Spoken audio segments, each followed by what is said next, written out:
보십시다. 요한계시록 22장 10절에서 16절 말씀입니다. 요한계시록 22장 10절에서 16절을 함께 보겠습니다.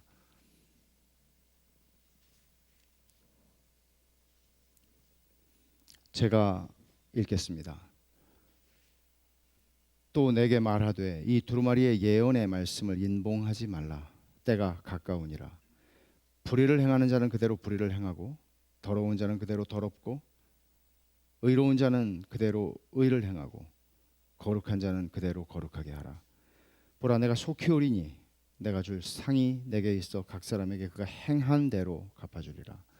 나는 알파와 오메가요, 처음과 마지막이요, 시작과 마침이라. 자기 두루마기를 빠는 자들은 복이 있으니 이는 그들이 생명나무에 나아가며 문들을 통하여 성에 들어갈 권세를 받으려 함이로다. 개들과 점술가들과 음행하는 자들과 살인자들과 우상 숭배자들과 및 거짓말을 좋아하며 지어내는 자는 다 성 밖에 있으리라. 나 예수는 교회들을 위하여 내 사자를 보내어 이것들을 너희에게 증언하게 하였노라. 나는 다윗의 뿌리요 자손이니 곧 광명한 새벽별이라 하시더라. 아멘. 우리가 요한계시록의 이 마지막 에필로그를 살피고 있는데, 이 에필로그는 단 하나의 주제로 설명할 수 없다고 그랬죠. 두 개의 주제, 그러나 선명한 두 개의 주제가 있는데, 하나는 하나님의 예언의 말씀이 진정하다, 이 예언의 말씀은 참되고 신실하다 하는 것이고, 또 하나 그것은 재림의 임박성입니다. 주님이 재림하시는 것이 멀지 않다 하는 것입니다. 이 두 가지 주제가 요한계시록의 에필로그에는 계속 등장을 합니다. 우리가 지난 주일에 상고한 6절부터 9절에 있는 말씀은 주로 예언의 말씀의 신실함, 참됨에 대해서 좀 무게를 두고 있었다면, 오늘 우리가 살피는 10절부터 16절에 있는 말씀은 예수님의 재림에 훨씬 더 무게를 두고 있다고 볼 수 있습니다. 오늘 본문, 우리가 읽은 본문에서 10절 하반절에 보면 때가 가까우니라 말합니다. 그리고 12절에서 예수님이 이 에필로그에서 3번 얘기하시죠. 보라, 내가 속히 오리라. 근데 그 두 번째 말씀이 있습니다. 보라, 내가 속히 오리니 라고 12절에 말씀합니다. 그래서 오늘 우리가 살피는 본문은 특별히 예수님의 재림이라고 하는 것을 전제로 계속 말씀들이 주어지고 있습니다. 특별히 10절과 11절을 이제 먼저 시작을 하면서 볼 텐데, 10절 11절을 다시 한번 봅시다. 또 내게 말하되 이 두루마리의 예언의 말씀을 인봉하지 말라. 때가 가까우니라. 불의를 행하는 자는 그대로 불의를 행하고 더러운 자는 그대로 더럽고 의로운 자는 그대로 의를 행하고 거룩한 자는 그대로 거룩하게 하라. 누가 하는 말일까요? 이 에필로그에서는 예수님이 하시는 말씀도 있고 천사가 하는 말도 있고 요한이 하는 말도 이렇게 섞여 있단 말이죠. 근데 이 말은 아마도 이 앞에서 얘기한 그 천사가 계속해서 말하고 있는 것이라고 생각하는 것이 가장 합당할 것 같습니다. 또 그가 내게 말하되 이렇게 시작을 하잖아요. 근데 두루마리의 예언의 말씀을 인봉하지 말라, 그렇게 얘기를 해요. 인봉하지 말라, 이거는 누구나 다 볼 수 있게 열어놓으라는 말씀이잖아요. 인봉한다는 거는 옛날에 편지를 써도 인을 치잖아요. 그래서 아무도 열어볼 수 없도록. 근데 인을 치지 않은 거, 인봉하지 않은 거, 씨를 붙이지 않은 거, 그거는 다 열어볼 수 있는 거잖아요, 누구나. 그러니까 인봉하지 말라고 그래요. 근데 여러분, 제가 지금까지 요한계시록을 쭉 설명하면서 요한계시록이 얼마나 구약의 다니엘서와 깊이 관련이 되어 있는가 하는 것을 말씀을 드렸죠. 다니엘서 12장을 한번 찾아보십시다. 다니엘 12장에서는 이것과는 좀 다른 말씀을 하고 있다는 것을 볼 수 있어요. 다니엘이 많은 환상 가운데에서 하나님의 말씀과 예언을 보게 됩니다. 듣게 됩니다. 그리고 나서 12장, 이 마지막이죠. 다니엘의 에필로그라고 할 수 있는 부분입니다. 다니엘서 12장 4절을 먼저 보십시다. 다니엘아, 마지막 때까지 이 말을 간수하고 이 글을 봉함하라. 많은 사람이 빨리 왕래하며 지식이 더래. 봉함하라 그러죠. 이거 인치라는 말이에요. 9절을 또 보십시오. 12장 9절에 그가 이르되 다니엘아 갈지어다. 이 말은 마지막 때까지 간수하고 봉함할 것이니라. 다니엘이 받은 계시는 하나님께서 사람들이 지금 보지 못하도록 막아놓으라고 말씀을 하세요. 근데 지금 요한계시록에서는 요한에게 이거를 인치지 말라는 거죠. 오픈하라는 거죠. 누구나 볼 수 있도록. 다니엘이 받은 예언은, 이 예언이, 다니엘이 받은 예언이 성취될 때까지는 굉장히 많은 시간이 필요했다고 많은 시간이 필요했던 거예요. 그래서 하나님께서는 다니엘에게는 지금은 이걸 깨달을 수 없으니까 지금은 이것을 두라고 하는 거예요. 봉함하라고 하는 거예요. 그러나 지금 요한계시록의 이 말씀은 뭐라고 그래요? 10절 하반절에 때가 가까우니라. 이게 인치지 말라는 말씀이에요. 인봉하지 말라는 이유는 때가 가깝기 때문에 이제는 이 말씀이 열려져야 하고, 이 말씀이 들려져야 하고, 이 말씀이 선포돼야 하고, 가능한 한 많은 사람들이 이 말씀을 들어야 한다는 거죠. 이 시대를 읽을 수 있어야 되고 주님이 오시는 것을 준비할 수 있어야 된다는 말을 하는 것입니다. 그래서 이 때가 가깝다, 이게 인봉하지 말라는 이유예요. 근데 때가 가깝다는 것은 단순히 인봉하지 말라는 것에만 걸리는 게 아니라 그 뒤에 있는 오늘 읽은 말씀들이 다 이것과 관련이 있는 말씀들이에요. 11절을 한번 보세요. 불의를 행하는 자는 그대로 불의를 행하고, 더러운 자는 그대로 더럽고, 의로운 자는 그대로 의를 행하고, 거룩한 자는 그대로 거룩하게 하라. 이 말씀은 좀 이해하기가 어려워요. 왜 그런가 하면 그대로 내버려 두라는 거잖아요. 너 죄 짓고 사는데 계속 죄져. 너 계속해서 하나님의 은혜 앞에 나오지 않는데 계속 은혜 앞에 나오지 말고 네 맘대로 살아. 더러운 자는 그냥 더럽게 살아. 불의를 행하는 자는 계속 불의를 행해. 의로운 자는 계속 의롭고, 거룩한 자는 계속해서 거룩하라고 말해요. 그러면 이 말씀 어떻게 이해할 수 있을까요? 다니엘 12장을 다시 한번 가보십시오. 다니엘 12장하고 너무나 닮은 말씀인데 차이가 있죠. 다니엘 12장 10절입니다.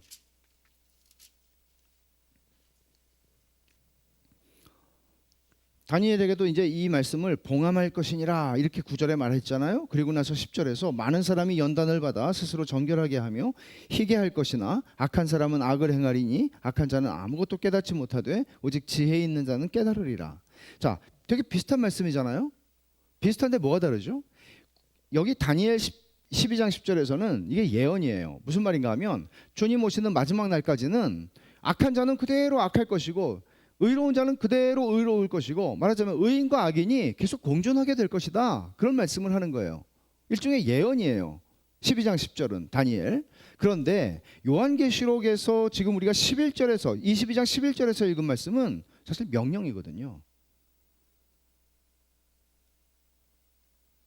넌 은혜 없이 그냥 네 멋대로 살지, 계속 그렇게 살아.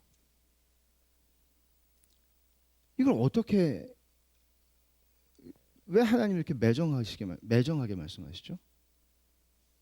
물론 우리가 뒤에 보면 17절에 보면 이런 말씀 있잖아요. 성령과 신부가 말씀하시기를 오라 하시는도다. 듣는 자도 오라 할 것이요 목마른 자도 올 것이요 또 원하는 자는 값없이 생명수를 받으라. 주님께서 초청하세요. 오라고. 근데 여기서 이 11절 말씀은 우리가 어떻게 이해를 해야 돼요? 이건 단순히 예언이 아니거든요. 더러운 자는 그냥 계속 더럽게 살아. 불의한 자는 계속 불의하게 살아. 하나님 없이 살아. 거룩하고 의로운 자는 거룩하고 의롭게 살아. 이런 말이란 말이죠. 이 말씀을 이제 학자들은 여러 가지로 설명을 할 수 하는데 이게 쉬운 말씀 같으면은 뭐 이건 너무나 우리도 첫 보면 이해할 수 있는 말씀에 무슨 설명이 필요하겠습니까? 먼저 이 말씀은 하나님께서 타락을 허용하신다는 관점에서 내버려두라는 말씀으로 이해할 수 있습니다. 그러니까 하나님께서 강제력을 사용하셔서 어떤 사람이 죄를 지려고 그래요. 어떤 사람이 하나님을 기쁘시게 하기보다는 자기 뜻대로 살으려고 그래요. 어떤 사람이 하나님의 기뻐하시는 일을 행하지 않고 하나님이 원치 않는 길을 가려고 해요. 그럴 때 하나님이 다리를 부러뜨려서 막으시고 자동차 사고가 나게 해서 막으시고 하나님이 강제력을 동원하셔서 막으시나요? 그렇게 하지 않으시죠. 허용하시죠. 다윗이 범죄할 때 하나님께서 다윗이 정신이 번쩍 나도록 하셔야 됐던 거 아닌가요? 다윗이 눈이 머는 한이 있어도 보지 말아야 할 것들을 보지 못하게 하셔야 됐던 것 아닌가요? 하나님 그렇게 하시지 않았습니다. 허용하시는 것입니다. 탕자가 아버지, 죽지도 않은 아버지한테 아버지 내 재산을 물려주세요. 이런 후레자식이 어디 있습니까? 아버지 죽지도 않았는데 내 몫을 달라는 거예요. 그러면 세상의 인간 아버지 중에서 이 자식이 떡잎부터 알아본다고 보면 알잖아요. 얘가 무슨 짓을 할지 그걸 주면. 근데 주거든요. 이거를 이거를 프로디갈 갓이라고 얘기한 거잖아요. 그러니까 우리하고는 다르게 하나님이 자식을 사랑하신단 말이에요. 인간 아버지하고는 다른 방식으로 사랑하신단 말이에요. 상상할 수도 없고 흉내낼 수도 없어요. 두세요 그냥. 이제 그런 의미로 이해할 수도 있어요.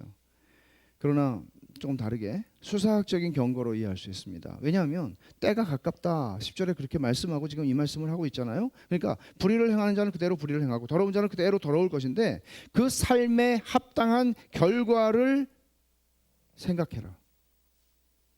조금 있으면 재판날이다. 내일 모레 재판날이니까 재판날 받아놨으니까 살아봐. 계속 경고라는 것이죠. 세 번째는 성도들을 향한 격려이기도 합니다. 영적인 도덕적인 불의와 더러움의 상태에 있는 자들은 그 불의와 더러움의 상태에 계속 머물러 살아가겠죠. 그런 사람들은 언제나 있겠죠. 그러나 성도들은 의로운 자요 거룩한 자로서 자신들의 의로운 행실과 거룩한 삶으로 자신들이 이 세상 가운데 나타나야 하고 알려져야 한다는 것입니다. 신자들이 입으로만 내가 예수 믿는 것이다 이거 아니잖아요. 거룩하고 의로운 삶을 통해서 우리의 삶이 이 악하고 더럽고 불의한 세상 속에서 우리는 정직한 사람으로, 우리는 온전한 사람으로, 우리는 양심이 있는 사람으로, 우리는 이타적인 사람으로, 우리는 그렇게 우리 자신들이 드러나야 된다는 것이죠. 왜? 그렇게 해서 우리한테 돌아오는 게 있나요? 세상이 우리를 바보로 알겠죠. 세상이 우리를 이용하겠죠. 그러나 그러는 거예요. 때가 가까우니라. 하나님이 주실 상이 내일 모레 네가 상 받을 날이야. 그러니까 계속해서 이렇게 살아야 한다. 이런 말씀이죠. 당장에 이 세상에서 우리가 기대하는 결과 또는 우리가 기대하는 보상이 주어지지 않죠. 여러분 세상에 손해보는 사람은 어디 있습니까? 어리석어서 손해보거나 좀 덜 똑똑해서 손해보거나 스스로 손해보기를 원하는 사람이 어디 있습니까? 저 사람이 너무나 손해를 안 보려고 그러는구나. 내가 손해보자 차라리. 그런 사람 어디 있습니까? 근데 그리스도인들은 그렇게 할 수 있다는 거잖아요. 심리를 가자 그러면 오리를 가자 그러면 심리를 가라는 거 아니에요. 하나를 달라고 그러면 두 개를 주라는 거 아니에요. 왜 그래요? 그게 하늘에 쌓아 놓는 거라고 그러잖아요. 하늘에 쌓아 놓는 거라고. 그러니까 그리스도인들이 이 손해보지 않고 살아가겠다고 하는 이 세상 속에서 우리는 더 똑똑해서 더 손해보지 않는 삶을 사는 게 아니에요. 신자는 때가 가까우니라. 때가 가까우니라. 11절은 이런 여러 가지 해석이 가능하지만 다 가능한 해석입니다. 그러나 이 말씀은 사실 우리로 하여금 이사야가 선지자로 부름을 받던 그날에 하나님께로부터 받은 그 말씀을 생각나게 합니다.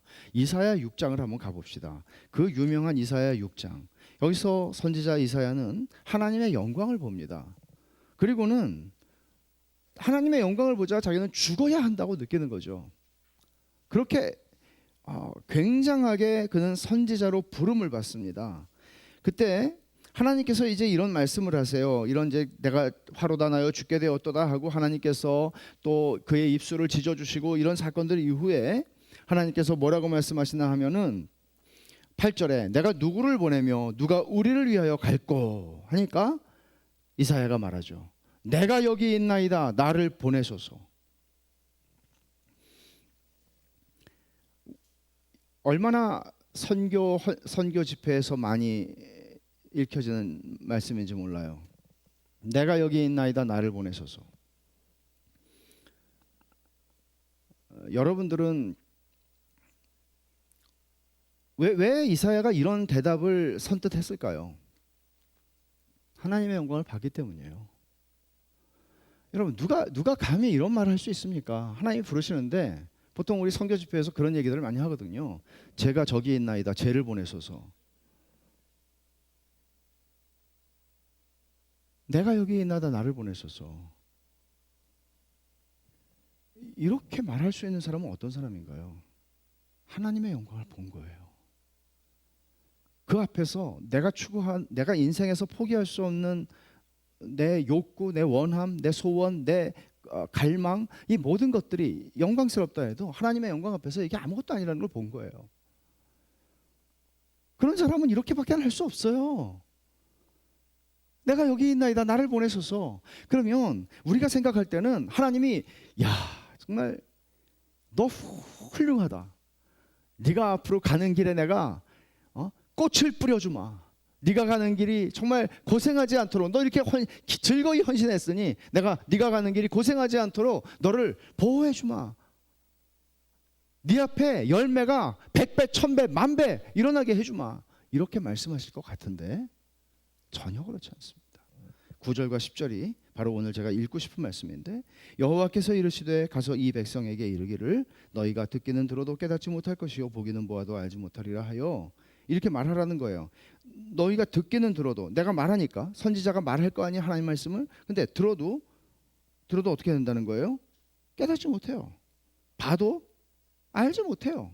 또 10절에 이 백성의 마음을 둔하게 하며 그들의 귀가 막히고 그들의 눈이 감기게 하라. 염려하건대 그들이 눈으로 보고 귀로 듣고 마음으로 깨닫고 다시 돌아와 고침을 받을까 하노라 하시기로. 이 말씀은 어떤 말씀인가 하면 이거는 주님도 인용하시죠. 이 말씀은 이사야 선지자가 내가 여기 있나이다 나를 보내소서라고 하나님 앞에 헌신했는데, 하나님께서 이렇게 말씀하시는 거예요. 이사야야, 미안하지만은 없어요 여기. 미안하지만 네가 지금 부름받은 이 사명은 실패가 보장된 사역으로 부름받은 거야. 반응 안 할 거야 사람들이. 너는 신실하게 말씀을 전하지만 너한테 반응하는 사람 거의 없을 거야. 실제로 그랬어요. 이사야의 삶만 그랬던 게 아니고 선지자들이 그랬어요. 네가 말씀을 거짓 선지자들처럼 내가 너에게 준 말을 아주 물을 타서 전했기 때문이 아니고, 네가 신실한 선지자여도 네 말에 반응 안 할 거야. 너 실패할 거야. 이런 얘기예요. 네가 대형 교회를 이루게 될 거야. 그런 말이 아니에요. 너 실패할 거야.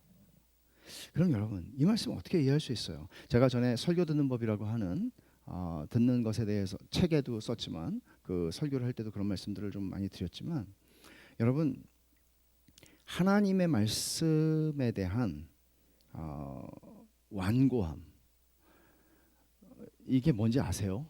여러분들 하나님의 말씀을 들을 때 완고한 마음으로 들어보신 경험이 있으십니까? 또는 그 말씀을 깨닫지 못합니다. 듣지 않습니다. 들으려고 하지 않습니다. 우린 성경에서 그런 사람들을 수도 없이 많이 봅니다. 주님이 말씀을 전할 때도 주님을 낭떠러지로 데리고 가서 죽이려고 했고, 바울에게 돌을 쳤고, 뭐 선지자든 구약의 선지자들이든 신약의 사도들이든 예수님을 포함해서 다 이런 완고한 반응, 깨닫지 못하는 반응을 직면해야 했습니다.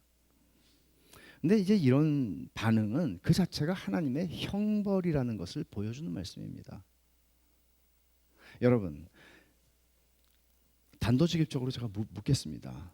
이 말씀이 들리십니까? 여러분들은 정말 수도 없이 설교를 많이 듣습니다. 근데 말씀이 하나님 말씀으로 들리십니까? 깨달아집니까? 그냥 무턱대고 그냥 아멘 할 것은 아닙니다. 벌입니다. 벌. 무서운 벌이죠. 내가 하나님의 말씀에 대해서 완고한 태도를 가지게 되면 하나님께서는 더 완고함으로 우리를 벌하십니다.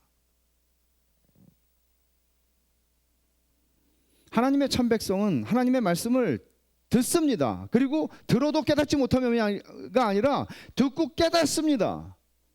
그리고 돌이키고요. 그리고 반응합니다. 듣고 잊어버리는 자가 아니요. 지난주에 말씀한 것처럼 야고보서에서 하나님의 말씀이 거울과 같아서 거울을 보고 내 얼굴에 뭐가 묻었는데도 잊어버리고 그냥 치워버리는 게 아니라, 또 마태복음 7장에서 말한 것처럼 주님께서 너희는 듣기만 하는 자가 되지 않고 듣고 순종하는 자가 되라. 그래야 모래 위에 집을 짓는 게 아니고 반석 위에 집을 짓는 것이다 라고 말씀하신 것처럼 반응하는 것이죠. 사실 보세요. 하나님의 말씀이 전해지고 하나님의 말씀에 반응하고 이거 말고 교회가 할 수 있는 게 뭐가 있습니까? 여러분, 교회가 운동하는 조직입니까?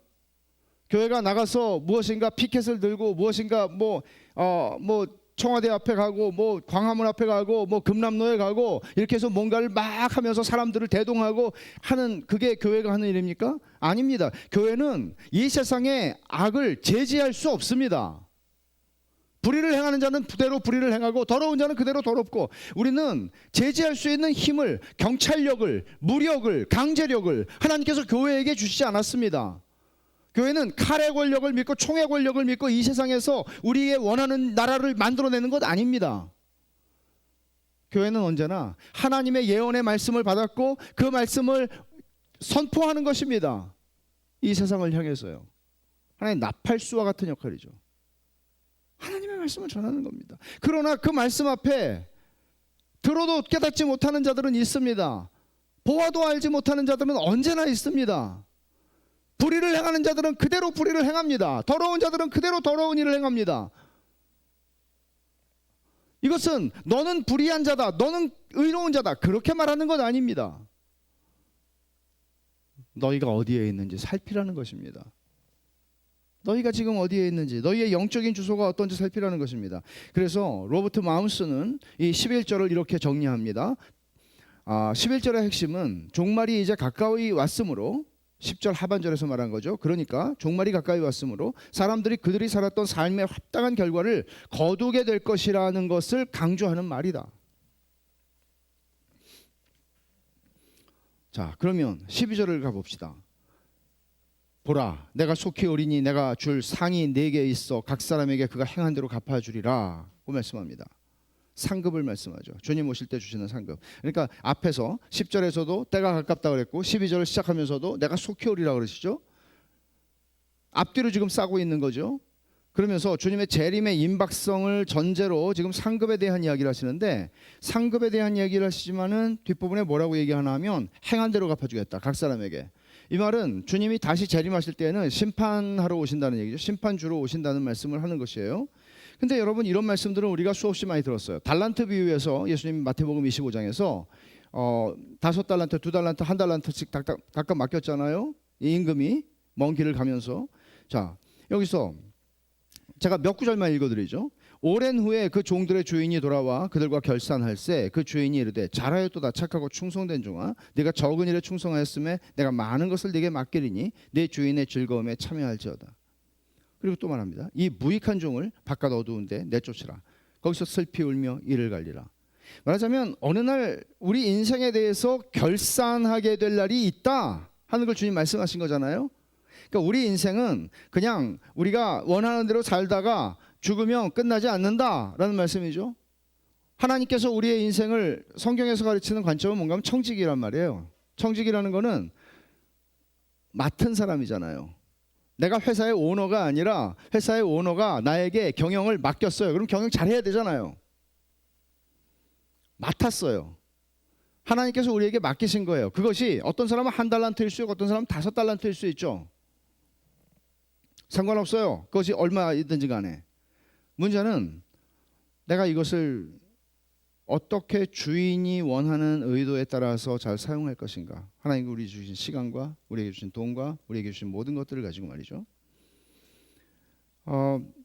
주님이 오시면 재림하실 때에는 결산할 거라고 말씀을 하시는 것이 바로 이 12절 하반절에 행한 대로 갚아주리라 하는 말씀이에요. 근데 여기 상을 주겠다 그러잖아요. 내가 줄 상이 내게 있어. 내가 줄 상이 내게 있다. 내가 지금 상을 갖고 가는 중이야 라고 말씀하시는 거예요. 근데 이 상이라고 하는 말은 헬란 말의 이 뜻은 보수라는 개념인데요. 행한 일에 대한 보수. 근데 이게 긍정적인 것만 의미하진 않아요. 부정적인 것도 있어요. 그러니까 잘못했으면 벌 받아야 되잖아요. 그러니까 이제 이런 넓은 의미로 다 쓰일 수 있는 말이라는 거예요. 그러니까 주님이 재림하실 때 신자들에게는 기쁨의 날이 되겠지만 불신자들에게는 이 날은 재앙의 날, 슬픔의 날, 공포의 날, 후회의 날이 되겠죠. 여기서 이제 우리가 해결해야 할 문제가 하나 있는데, 그가 행한 대로 갚아주겠다 하는 이 말씀 때문인데, 구원과 행위와 상급의 관계에 대한 문제예요. 우리는 다 은혜로 구원을 받아요. 우리 가운데서 그 누구도 그 행위가 하나님을 감동해서 하나님이 우리를 구원하는 사람 아무도 없습니다. 그렇게 된다면 설명할 수 없는 사람은 예수님 옆에서 십자가에 달렸던 강도잖아요. 그거는 평생에 뭐 효도를 했는지 모르겠고 선한 일을 했는지 모르겠지만 이건 나쁜 놈이죠. 죽어 마땅한 놈이죠. 근데 주님께서 별로 묻지 않으세요. 주님을 믿는 믿음을 보셨어요. 그리고 네가 오늘 나와 함께 낙원에 있으리라 그렇게 말씀하시죠. 보세요. 되게 진짜 정말 웃긴 게 뭔가 하면 이 강도의 구원의 케이스를 가지고 주님 이건 정말 너무한 거 아닙니까? 하는 사람이 많다는 거죠. 그럼 성경에 뭐라고 그러냐면 그게 너야. 이런 놈은 아니잖아요. 그게 너야. 진심이에요, 여러분. 진심이에요. 그게 너야. 네가 괜찮아서 하나님 널 구원한 게 아니야. 그게 너야. 십자가 옆에서 우리 구원은 그런 거예요. 하나님의 은혜가 아니면 하나님의 은혜가 80% 내 선행이 20%가 아니고요. 100% 하나님의 은혜가 아니면 우리 구원은 설명할 수 없는 것이잖아요. 그래서 기독교는 은혜라고 하는 그 말, 그 개념을 빼면 기독교가 아니에요, 더 이상. 그리스도인의 삶에서 은혜라고 하는 개념이 사라지면 그리스도인의 삶이 아니에요. 공정한 것 좋아하시죠? 공평한 것 좋아하시죠? 하나님이 공정하고 공평하기만 하셨다면 하나님 공정하고 공평하세요. 정의로우세요. 그러나 그러기만 하셨으면 우리는 이 자리에 없죠. 그러니까 구원의 조건으로서 행위가 요구되지 않아요. 하지만 행위가 중요하지 않다는 말은 아니잖아요. 구원의 결과로서는 구원의 열매로서는 행위가 너무나 중요해요. 그래서 야고보서에서는 이 구원의 결과로서 행위가 중요하다는 것을 이렇게 강조해서 표현하죠. 행함이 없는 믿음은 그 자체가 죽은 것이고 헛것이다. 믿음은 행함으로 자기 존재를 드러낸다. 그러니까 행함이 없는 믿음, 믿음이 있다면 행함으로 내 믿음을 보여줘 라고 말하잖아요. 그럼 믿음이 있다는 것은 행함으로 나타나야 된단 말이에요. 구원의 조건이 아닌 구원의 결과로서의 행함이죠. 바울 사도는 믿음은 특별히 사랑으로 표현이 된다고 말을 했습니다. 갈라디아서 5장 6절에 사랑으로서 역사하는 믿음뿐이니라 하는 말씀이 그것이죠. 사랑으로서 역사하는 믿음뿐이니라. 이 말을 풀면 믿음은 보이지 않잖아요. 근데 믿음은, 보이지 않는 믿음은 사랑을 통해서, 형제를 사랑하는 것을 통해서 나타난다. 표현된다. 믿는다고 하지만 형제를 사랑하지 않는다면, 믿는다고 하지만 형제를 사랑한다는 것은 요한일서 3장의 표현을 빌면 돈 쓴다는 거예요. 돈 쓰는 거예요. 돈으로 형제를 사랑하는 거예요. 말로만 하는 거 아니고요. 왜 그럴까요? 돈은 귀한 거잖아요. 돈은 하나님과 견줄 만큼 귀한 거잖아요. 하나님을 섬기든지 돈을 섬기든지 둘 중에 하나밖에 못한다고 그랬잖아요. 돈은 그렇게 귀중한 거거든요. 돈으로 형제를 사랑하는 거예요. 말하자면 이건 무슨 뜻이에요? 형제가 더 중요하다. 돈보다 형제가 더 중요하다. 그런 거죠. 에베소서에서는 성도가 선한 일을 행하도록 지음받았을 뿐만 아니라 선한 일을 행하도록 구원받았다. 그렇게 말씀합니다. 에베소서 2장 10절에서 우리는 그가 만드신 바라 그리스도 예수 안에서 선한 일을 위하여 지으심을 받은 자니 이 일은 하나님이 전에 예비하사 우리로 그 가운데서 행하게 하려 하심이라. 그러니까 우리는 선한 일을 위해서 지음받은 자예요.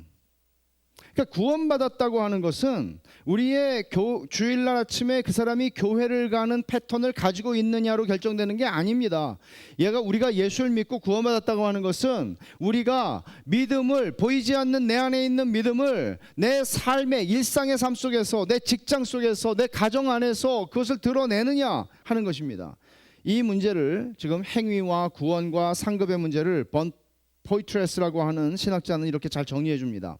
인용합니다. 이 세상에서 성도는 거룩한 삶을 살기 시작한다. 그리고 하나님은 그들의 행위에 대하여 상 주시기를 기뻐하신다. 우리 행위의 불완전함과 잔존하는 남아있는 죄의 성향들은 그리스도의 피로 덮여진다. 선행은 마치 우리 자신의 노력으로 얻어진 것처럼 여겨지는 영생의 근거가 아니고 우리 신앙의 진정성과 하나님의 심판의 정의를 입증한다. 행위는 우리 신앙이 진짜라는 걸 보여줄 뿐만 아니라 여기 중요한 말은 하나님의 심판의 정의를 입증한다. 하나님의 심판의 정의를 입증한다는 말은 굉장히 중요하죠. 왜 그런가 하면 예수님이 오셔서 심판하실 때 그 심판은 이 세상의 역사 속에서 한 번도 그렇게 완벽한 정의로운 심판이 없었던 최고의 정의로운 심판, 완벽한 정의로운 심판이 될 것입니다. 하나님 의로우신 분이기 때문이죠. 그 말은 우리에게 어떤 의미인가 하면 우리의 불완전한 선행, 하나님을 완전히 만족시켜 줄 수 있는 선행을 우리가 어떻게 할 수 있습니까? 그것은 그리스도의 피로 덮으십니다. 그리스도의 의로움으로 그것을 덮으십니다. 그리고 우리를 완전히 받아들여질 수 있는 하나님의 의의 기준에 합당하게 그리스도로 입히셔서 옷 입히셔서 우리를 용납하십니다. 뿐만 아니라 상과 관련해서 하나님의 이 정의로운 심판의 개념은 굉장히 중요합니다. 무슨 말인가 하면 주님의 정의로운 심판이 이루어질 때 주님은 주님을 섬기면서 우리가 흘린 눈물과 땀, 수고와 봉사와 섬김을 절대로 모른 척하지 않으십니다. 절대로. 기억하십시오. 주님을 섬기는 것, 주님을 사랑하기 때문에 여러분이 주님을 섬기는 것, 주님이 모른 척하지 않으실 것입니다. 13절은 나는 알파와 오메가요 처음과 마지막이요 시작과 마침이라. 심판주로 오시는 주님의 정체성을, 신원을 선언합니다. 이것은 12절 말씀의 정당성을 강조하는, 진정성을 강조하는 말씀입니다. 그러니까 이렇게 말씀할 수 있는 분이 누가 있겠어요? 내가 각 사람에게 그가 행한 대로 갚아주겠다라고 말씀할 수 있는 분이 누구예요? 그분은 누군가 하면 알파와 오메가, 처음과 마지막, 시작과 마침이에요. 이 알파와 오메가, 처음과 마지막, 시작과 마침, 이 세 가지 다 비슷한 말이잖아요. 이 세 가지가 한꺼번에 쓰인 거는 요한계시록에서 이 구절이 유일해요. 두 개가 쓰인 경우는 있어요. 그리고 각각 쓰인 경우가 많죠. 예를 들어서 1장 8절에서는 성부 하나님께 알파와 오메가라고 쓰여졌어요. 1장 17절과 2장 8절에서는 처음과 마지막이다 하는 말까지 해서 그리스도께 이 칭호가 붙여졌어요. 호칭이. 그리고 21장 6절에서는 다시 두 가지가 합쳐져서 알파와 오메가요 처음과 마지막이라 이중적인 강조를 하면서 이게 성부 하나님께 또 붙여집니다. 그런데 이제 마지막에 와서 그리스도께 뭐라고? 세 개가 합쳐져서 지금 선언되죠. 알파 오메가, 처음과 마지막, 시작과 마침이라.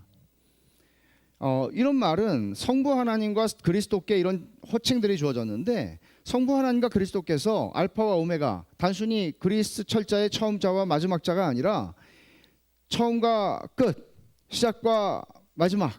말하자면 하나님이 처음이시고 하나님이 마침이 되신다. 그리고 이 사이, 역사 속에 이 사이에 있는 이 모든 것들이 다 하나님의 주관하심과 조종하심과 통제하에 있다라는 말이죠. 그러니까 역사의 주인이 누구냐? 하나님이다. 이 얘기를 이렇게 표현을 한 거예요. 왜 이게 중요할까요? 요한계시록의 주제이기 때문이에요. 다른 곳에서는 우리가 알파와 오메가 이런 말 많이 나오지 않아요. 요한계시록에서는 유난히 알파와 오메가, 오늘 여기 3절에서 보는 알파와 오메가, 처음과 마지막, 시작과 마침, 이 말들이 반복되죠. 하나님을 향해서. 왜 그래요? 역사의 주인이다 하는 걸 얘기하는 거예요. 역사의 주인이 1세기 말에 이 요한계시록을 처음으로 받아본 성도들은 날마다 참 예수님을 믿는 신앙을 붙잡으려고 하면 고난을 당해야 하는 삶을 살아가면서 도대체 이 땅, 이 나라가, 이 역사가 로마 황제의 손에 있는가, 그의 주권에 이 역사가 달려있는가, 혹은 짐승에게 혹은 사탄에게 달려있는가, 이런 생각을 할 만하잖아요. 그러나 하나님께서 말씀하세요. 아니, 그거는 내가 정한 때까지야. 내가 그들 위해서 모든 걸 통제하고 있어. 내가 주관하고 있어. 내가 역사를 다스리고 있어 라고 말씀하는 거예요. 그러니까 우리가 그리스도인들이 어떤 고난의 자리에 있을 때 또는 어떤 어려움 가운데 있을 때 우리는 이 말씀을 생각할 수 있어요. 알파와 오메가 되시는 주님, 처음과 마지막이 되시는 주님, 시작과 마침이 되시는 주님, 이 모든 처음과 끝 역사의 어느 한순간에도 그리스도께서 계시지 않으셨던 적은 없고 계시지 않았던 지역도 없다는 것이죠. 모든 것들이 그리스도께서 통제하신다고 말씀하고 있는 것입니다. 13절에서 이게 세 개가 다 함께 쓰였잖아요. 이 지금까지 하나님에 대해서 말했던 모든 것들을 최고로 강조하려고 하는 것이죠. 그리고 이제 12절에서 심판주로 예수님이 오신다 하는 말씀, 그리고 14절과 15절에 있는 말씀을 연결해 주는 역할을 또 13절이 하는 것입니다. 바로 예수 그리스도죠. 열쇠를 가지고 계시는 분이 예수다 하는 것입니다. 이제 14절 15절을 보면 14절은 신자들에게 주시는 말씀이고 15절은 비신자들이 영원토록 당하게 될 비참한 운명을 보여줍니다. 먼저 14절을 볼까요? 자기 두루마기를 빠는 자들은 복이 있으니 이는 그들이 생명나무에 나아가며 문들을 통하여 성에 들어갈 권세를 받으려 함이로다. 자기 두루마기를 빠는 자들은 복이 있다. 요한계시록에 7복 선언이 있다고 그랬잖아요. 7복 선언의 마지막 선언이에요. 이게 자기 두루마기를 빠는 자들은 복이 있다. 근데 여러분 이 자기 두루마리를 빤다. 이게 발음이 정확하지. 두루마리도 나오고 두루마기도 나오죠. 두루마기는 이 위에 입는 겉옷이잖아요. 두루마리는 성경을 얘기하는 거고요. 두루마기를 빤다. 이 세상에 때가 묻은 더러운 삶을 포기하고 하나님 앞에서 순결한 삶을 믿음의 인내로서 살아갈 것을 말하는 것입니다. 그런 표현입니다. 여러분, 어떻게 하면 우리가 이 세상에 때 묻히지 않으면서 더러움을 묻히지 않으면서 순결하게 이 믿음의 인내를 가지고 살아갈 수 있겠습니까? 우리를 그렇게 하게 하는 동기가 뭘까요? 그건 다른 게 아니라 바로 우리를 그래 믿음으로 오늘도 견디자, 믿음으로 오늘도 가자라고 할 수 있는 것은 역사 전체에 걸쳐서 모든 것을 통치하시는 그리스도의 편재성과 전능하심이죠. 그것에 대한 신뢰죠. 그래, 하나님이 주고 계시지. 하나님, 주님이 오셔서 상 주시지. 주님이 오셔서 내가 주님을 위해서 흘린 눈물을 아시지. 이거예요. 다른 게 어디 있어요. 그게 있으면 우리는 견디는 거죠. 이 말, 두루마기를 빤다 하는 이 말은 우리가 스스로 우리의 의의를 얻을 수 있다는 말은 아닙니다. 이것은 예수님께서 십자가에서 흘리신 피로 우리를 씻어주셨단 말이에요. 그러면 그 의로운 지위를 우리가 날마다 두루마기를 빠는 행위를 통해서 유지해 나가라는 거예요. 의로운 자는 그대로 의를 행하라는 것입니다. 이거를 어떻게 적용을 할 수 있겠어요? 그레고리 빌이라고 하는 사람은 이렇게 말합니다. 성도들을 하늘의 성에 적합하게 하는 것은 자신들의 합당함에 있지 않다. 오히려 그들의 죄로 인한 형벌을 당할 자격을 갖추신 그리스도의 합당하심에 있다. 그러니까 우리가 두루마기를 빨아요. 근데 그 두루마기는 성도들의 옳은 행실이라고 말하기도 했어요. 새 옷, 흰 옷을. 그러나 그것은 근본적으로 그리스도께서 우리에게 그리스도의 피로 덮어주셨고 씻어주셨기 때문에 흰 옷이에요. 그래서 우리 자신이 합당하다 하는 인식이 아니고요. 우리를 합당하게 만들어주신 그리스도의 합당하심 때문에 우리가 선다는 것이죠. 그러니까 여러분, 성도는 거룩함을 추구해야 돼요. 그러나 거룩함을 추구하되 그 자기가 추구하는 거룩함 그리고 자기가 이루는 거룩함을 의지하지 않아요. 여러분, 성도들은 하나님의 말씀을 따라서 덕을 추구하고 살아가야 해요. 그러나 자기가 세운 덕을 의지하지 않아요. 우리가 의지할 수 있는 것은 우리의 구원을 이루신 완전한 순종으로 우리의 의로움이 되신 그리스도밖에 없어요. 여러분이 여러분의 의로움을 붙잡고 하나님 나라의 문을 두드리지 않아요. 우리가 내가 주님을 이렇게 열심히 섬겼어요. 주의 이름으로 내가 얼마나 주님을 잘 섬겼는지 알아요? 이렇게 하고 우리가 주님의 나라의 문을 두드리지 않아요. 우리는 그리스도의 의를 붙잡는 것입니다. 그렇기 때문에 그리스도인은 자신의 실패라는 게 여러분 실패도 종류가 많지 않겠습니까? 실패가 뭐 적당한 실패도 있고 용납 안 되는 실패도 있고 이거는 말도 안 되는 정말 상관없어요. 그리스도께서 덮으실 수 없는 실패나 죄나 좌절은 없습니다. 왜냐하면 하나님은 무한하시기 때문이죠. 우리의 신앙 고백 가운데 웨스트민스터 신앙 고백에서 하나님은 무한하시다. 하나님이 무한하시다는 것은 우리가 어떤 죄를 짓고 어떤 짓을 하고 무슨 정말 탕자처럼 살아도요, 그래도 그것은 우리 유한한 인간이 하는 일이죠. 하나님의 무한하신 자비, 아버지의 무한하신 사랑이 이 모든 걸 다 덮고도 남아요. 그래서 주님은 너희가 어떠하든지 내게로 오라고 말씀하실 수 있는 유일하신 분이에요. 내가 덮어줄 수 있다고 말씀하실 수 있는 분이에요. 그러니까 그리스도인은 그렇게 낙심하지 않아도 돼요.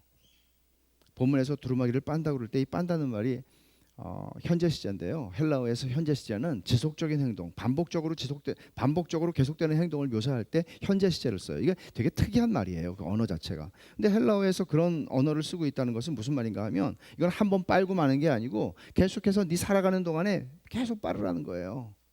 계속 빠르라는 거예요. 계속 그리스도 안에서 얻은 의로움을 유지하라는 거예요. 이게 뭐죠? 날마다 회개하는 신자죠. 날마다 회개하는 것이죠.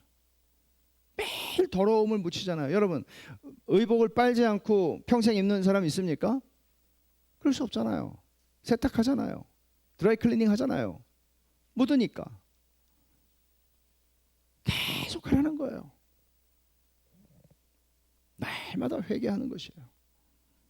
자기의 두루마기를 빠는 자들은 어떤 복을 얻습니까? 14절 하반절에 그들이 생명나무에 나아가며 문들을 통하여 성에 들어갈 권세를 받는다. 두 가지예요. 생명나무에 나아가는 권세, 문들을 통하여 성에 들어갈 권세. 생명나무에 나아간다는 것은 다시 에덴이 회복된다는 것을 의미하죠. 우리가 창세기 3장에서 아담이 범죄한 후에 하나님께서 어떻게 하셨어요? 에덴 동산에서 내쫓으시고 말씀하시죠. 이같이 하나님이 그 사람을 쫓아내시고 에덴 동산 동쪽에 그룹들과 두루도는 불칼을 두어 생명나무의 길을 지키게 하시니라. 생명나무 다시 접근할 수 없게 만들어 놓으셨어요. 근데 이제는 생명나무에 나아간다고 말하죠. 회복이 되는 겁니다. 그리고 성의 12문들은 자기 두루마기를 빠는 자들에게 언제나 열려 있는 것이죠. 그래서 그들이 자유롭게 성 안에 들어갈 수 있는 것입니다. 성 안에 들어간다는 게 어떤 의미인지는 15절을 보면 더 정확해져요. 15장에는 성에 들어가지 못하는 사람들에 대한 얘기가 나오거든요. 비신자들에 대한 얘기죠. 15절을 봅시다. 개들과 점술가들과 음행하는 자들과 살인자들과 우상숭배자들과 및 거짓말을 좋아하며 지어내는 자는 다 성 밖에 있으리라. 이들이 받게 되는 벌은 성 밖에 있는 거예요. 근데 성 밖에 있다는 게 어떤 의미로 지금 쓰는 걸까요? 사실 이 15절에 있는 말씀은 가만히 보면 21장 27절에서 무엇이든지 속된 것이나 가증한 일 또는 거짓말하는 자는 결코 그리로 들어가지 못하되 오직 어린 양의 생명책에 기록된 자들만 들어가리라 하는 말을 다시 지금 쓰고 있는 것 같이 보입니다. 근데 여기서도 이 21장 27절에서도 그리로 들어가지 못한다. 결코 그리로 들어가지 못한다. 성 안으로 들어가지 못한다는 말이죠. 근데 성 안에 들어가지 못한다. 성 밖에 있으리라 하는 게 어떤 의미예요? 이게 구약의 언어로 보면 이거는 언약 공동체에서 저주를 받아서 추방되는 것입니다. 쫓아내지는 것입니다.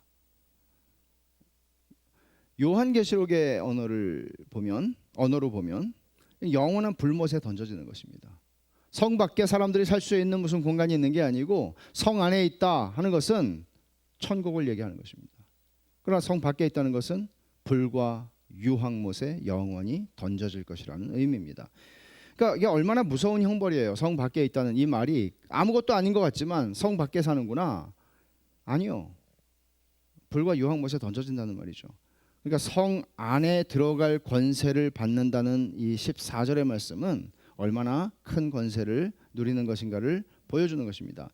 여기 6가지 항목이 나와요. 15절에 개, 점술가, 음행하는 자, 살인자, 우상숭배자, 거짓말 좋아하고 지어내는 자. 근데 이 개들이라고 하는 것만 빼면 이 말씀 여기 이 목록은 21장 8절에서 나온 거하고 똑같아요. 순서는 다르지만 21장 8절 보세요. 그러나 두려워하는 자들과 믿지 아니하는 자들과 흉악한 자들과 살인자들과 음행하는 자들과 점술가들과 우상숭배자들과 거짓말하는 모든 자들은 불과 유황으로 타는 못에 던져지리니 이것이 둘째 사망이라. 그러니까 제가 다시 이것들을 다 설명하지는 않겠어요. 개들에 대해서 설명할 텐데 개라고 하는 거는요 우리말에서도 개를 욕할 때 쓰잖아요. 근데 좋지 않게 쓰여요. 유대 역사에서도, 성경에서도. 그런데 구약 성경 신명기에 보면 율법에서는 남자 성전 창기, 성전에서 이제 성행위들이 일어났기 때문에 그런 성전에 있는 남창들을 가리켜서 개라고 표현을 합니다. 그리고 예수님 당시에 유대인들은 이방인을 개라고 그랬습니다. 수로보니게 여인이 예수님에게 와서 자기의 귀신 들린 딸 고쳐달라고 하자 예수님께서 나는 유대인에게 보냄받았지 너한테 보냄받지 않았다. 그러니까 뭐라고 그러죠? 그 여자가 개들에게도 먹다 남은 거 주지 않냐고. 자기가 유대인들이 자기를 개라고 여기는 것을 알고 있다는 것이죠. 개라고 여겼습니다. 유대인들은 이방인들을. 그리고 바울 사도는 유대주의 거짓 교사들, 말하자면 너희가 구원받으려면 할례 받아야 되고 율법 지켜야 돼, 이렇게 거짓 복음을 전했던 사람들을 개라고 칭했습니다. 베드로는 배교자들을 가리켜 예수를 믿다가 어려움이 오자 예수님을 버리고 나간 사람들을 개들이라고 또 묘사합니다. 오늘 본문에서 개들이 의미하는 것은 이런 것이겠죠. 지금까지 하나님의 말씀을 쭉 살펴보면 하나님의 뜻을 거스르고 마귀의 사상과 거짓에 빠져서 짐승을 따르고 짐승의 표를 받고 이 세상에서 경제적으로 내가 손해보지 않기 위해서 하나님을 등지고 하나님의 율법을, 믿음을 버린 사람들, 개죠. 그들은 성박, 불과 유황못에 영원히 던져지게 될 것이다 라고 말씀하는 것입니다. 마지막 16절은 다시 한번 이 모든 심판을 행하실 그리스도의 신원이 무엇인지를 밝힙니다. 나 예수는 교회들을 위하여 내 사자를 보내어 이것들을 너희에게 증언하게 하였노라. 나는 다윗의 뿌리요 자손이니 곧 광명한 새벽별이라. 여기서 교회들을 위하여, 예수님께서 교회들을 위하여 내 사자, 내 천사를 보내어 이것들을 너희에게 증언하게 하였다. 이 너희라는 게 누구를 가리키느냐 하는 게 학자들에게는 굉장히 중요한 관심사인데, 사실 이게 두 가지로 이해할 수 있죠. 하나는 요한과 같은 선지자들, 하나님의 말씀의 계시를 받아서 그것을 교회에게 전해주어야 하는 그런 사람들을 특정할 수 있는 그런 의미로 읽을 수 있습니다. 물론 그러나 사실 좀 넓게 본다면 교회죠. 하나님의 백성들이 이 세상 속에서 하나님의 말씀을 증언하는 존재들로 살아가는 것 아니에요? 그래서 이렇게 읽을 수 있는 거예요. 나 예수는 교회들을 위하여 내 천사를 보내어 이것들을 교회에게 증언하게 하였노라. 이 모든 요한계시록에 요한이 보았던 모든 계시의 말씀들이 다 교회를 위해서 교회에게 너희가 이 세상에 전하라고 주는 말씀이다 라는 의미죠. 그리고 주님이 나는 다윗의 뿌리 요 자손이니 광명한 새벽별이라. 뿌리라고 하는 말은 보통 우리가 이해를 하면 어떤 출발점 또는 기원 이런 걸 얘기하잖아요. 저의 뿌리는, 저의 조상은, 이런 말이 될 수 있잖아요. 근데 이 히브리 말에서는 이 뿌리가 의미하는 것은 기원이 아니라 파생, 무엇이 파생되었는가 하는 것을 의미하는 말이에요. 그래서 뿌리는 조상을 가리키지 않고 자손을 가리켜요. 그래서 여기 설명이 나오는 거죠. 나는 다윗의 뿌리요 자손이니, 말하자면 메시아가 다윗의 자손으로 오실 메시아이심과 또 그가 오셔서 구속과 영광의 새 날을 만드시는 분이다 하는 것을 광명한 새벽별이라 말씀하시면서 자신을 선언하십니다. 말씀을 맺습니다. 여러분, 오늘 이 말씀 어떤 면에서는 주님이 주시는 마지막 말씀이, 주님의 마지막 말씀입니다. 이 말씀이 우리에게 무엇을 전달합니까? 두 길밖에 없다는 것이죠. 인생의 모든 인생 가운데 지금은 다 같이 살아가지만 두 운명밖에 없다는 거예요. 이것이냐 저것이냐, 내가 어디에 처해 있느냐 하는 것이죠. 시편 1편에서도 동일한 걸 얘기하죠. 의인의 길이 있고 악인의 길이 있다고 말하잖아요. 둘밖에 없어요. 중도의 길은 없어요. 하나는 영원히 복을 누리지만 다른 하나는 영원히 저주를 당하는 운명이고 길입니다. 하나는 12성문을 통해서 자유롭게 성에 들어가지만 다른 하나는 영원토록 성 밖에 머물러야 합니다. 불과 유황못입니다. 그 분기점이 그리스도입니다. 두 갈래 길이 있습니다. 어디로 갈 것인가? 내가 의인의 길을 갈 것인가, 악인의 길을 갈 것인가? 불의한 자는 그대로 불의하게, 더러운 자는 그대로 더럽게, 거룩하고 의로운 자들은 거룩하고 의롭게. 이것을 나누는 것은 뭡니까? 나의 행위, 나의 결심, 나의 무엇이 아니라 그리스도입니다. 그리스도가 두 길, 두 운명의 분기점입니다. 오직 그리스도를 믿는 자들만, 그리고 날마다 그리스도의 피로 씻어 희게 된 두루마기를 날마다 빠는 자들, 날마다 회개하는 신자들, 그들이 복이 있다고 말합니다. 주님의 말씀에 비추어서 여러분은 복이 있는 사람입니까? 여러분은 어떻습니까? 여러분은 여러분의 행위로서 믿음의 열매를 드러내고 계십니까? 그렇지 않다면 행위 없는 믿음으로서 여러분의 믿음이 죽은 것이고 헛것인 것을 증명하며 살아가십니까? 여러분, 우리는 거룩함을 추구해야 합니다. 그러나 거룩함을 의지하지 않습니다. 그래서 그리스도인은 내가 거룩하고 의롭게 신실하게 잘 살아도 자기의 거룩함을 의지하지 않는다는 말은 교만할 수 없다는 말입니다. 야, 나는 정말 내가 아무리 봐도 나는 괜찮은 사람이야, 난 신앙이 정말 괜찮은 사람이야 라고 스스로 그렇게 여길 수 없다는 것입니다. 그리스도의 의를 붙잡는 것입니다. 반면에 똑같이 거꾸로 내가 아무리 엉망으로 살고 내가 아무리 내가 은혜를 받고 하나님을 떠나서 살아간다 할지라도 그 시간이 길어졌어도 다시 그리스도의 의를 붙잡습니다. 낙심하지 않습니다. 좌절하지 않습니다. 물론 전혀 낙심하지 않고 전혀 좌절하지 않는 거 아니죠. 낙심하죠. 그러나 그 낙심이 하나님의 뜻대로 하는 근심이 되는 것이죠. 그래서 다시 그리스도께 나아갑니다. 신자는 매일 복음의 진리 위에서 이 믿음의 싸움을 감당하는 사람입니다. 그런 사람은 복이 있다고 말합니다. 심판주로 오시는 주님이 각 사람이 행한 대로 갚아주겠다 말씀하시잖아요. 정의로운 심판하시겠다는 거죠. 그러니까 주님 섬기는 분들 그렇잖아요. 주님 섬기는데 누가 알아주는 게 꼭 필요합니까? 주님 섬기는데 누가 알아줘야 됩니까? 이 말씀은 무슨 말씀이에요? 주님이 아시면 돼요. 주님이 아시면 돼요. 그러면 갈 수 있어요. 그래서 믿음의 사람들은 강합니다. 믿음의 사람들은 강해요. 은혜 안에서 강한 것이죠.